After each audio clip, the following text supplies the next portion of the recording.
محمد مرسي لما عمل دراسة علمية متكاملة لتطوير إقليم قناة السويس، الإعلام الانقلابي وقتها قوم الدنيا وما قعدهاش، وعمل حملات إعلامية ضارية على المشروع، وقعدوا يقولوا هيبيع القناة لقطر والخيانة ومعرفش إيه، والعسكر وقتها قالوا إن المشروع ده خطر على الأمن القومي المصري، ودي كانت أكبر أزمة صدرها العسكر للرئيس مرسي لعرقلة المشروع.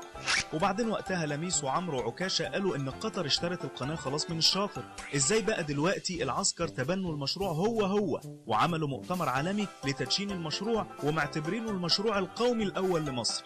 يا ترى حد سأل نفسه هو ايه سر التحول ده في موقف العسكر مع ان المشروع هو؟ الإجابة بكل بساطة ان العسكر دلوقتي ضمنوا ان ارباح المشروع هتصب في جيوبهم، ولا خزينة الدولة ولا الشعب الغلبان هيشوف مليم واحد من الارباح دي. وفي سبيل المليارات دي مفيش مانع العسكر يعملوا اي حاجة، ان شاء الله حتى يبيعوا سينا للشركة السعودية. المشكلة ان العسكر اخدوا جزء بس من المشروع وسابوا الباقي، يعني استبعدوا تطوير وتنمية سينا للحفاظ على امنها القومي والاسطوانة المشروخة دي اللي كل ما يتزنقوا يشغلوها. مشروع الدكتور مرسي كان فيه انشاء مجمع صناعي ومنطقة حرة بمدينة رفح اللي العسكر بيدقوا فيها كل يوم، بالاضافة لتوطين 3 مليون مواطن مصري في سينا. وكان شرط اساسي في مشروع الدكتور مرسي ان 80% من العمال في المشروع يكونوا مصريين، ده غير المشاريع السياحية وغيرها كتير من المشاريع اللي كانت هتنمي سينا وتحافظ بجد على امنها القومي.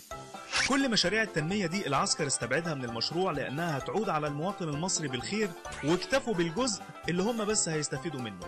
الغريب بقى إنه تم إسناد المشروع للجيش المصري في حين وجود شركات ضخمة وعملاقة ومتخصصة ومصرية برضه، لكن انعدام الشفافية والنزاهة وعدم تكافؤ الفرص هو اللي هيودي البلد والمشروع ده في داهية.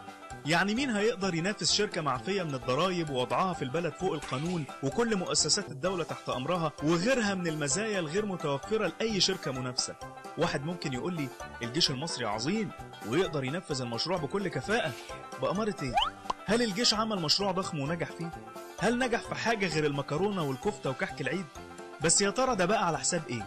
أكيد طبعا على حساب تطوير الكفاءة القتالية للجيش وأمن الوطن والحدود.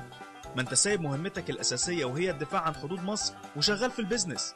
حد يقدر يسأل عن ميزانية الجنرالات ولا ثروتهم قد ايه؟ وهم طبعا في سبيل الحفاظ على المكتسبات دي مستعدين يعملوا اي حاجة، وممكن يودوا اقتصاد البلد في 60 داهية، ان شاء الله البلد تفلس حتى، بس اقتصادهم هم يبقى تمام. يعني اقدر اقول لك كده بالفم المليان ان ديليسيبس رجع من جديد، بس المرة دي لابس بيادة وبريد.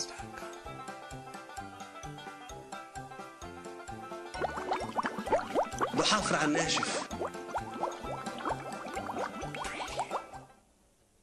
بشكر الشباب بتوع قناة فور ميديا على هذا الشغل وهذا الإبداع وهذا العمل التوعوي، ويا ريت الناس تشوف وتفهم. دولة جوه الدولة تركوا مهمة الحدود وحماية الحدود وخدمة الوطن وشغالين على شغل البيزنس، ويمسكوا طرق ويمسكوا مشاريع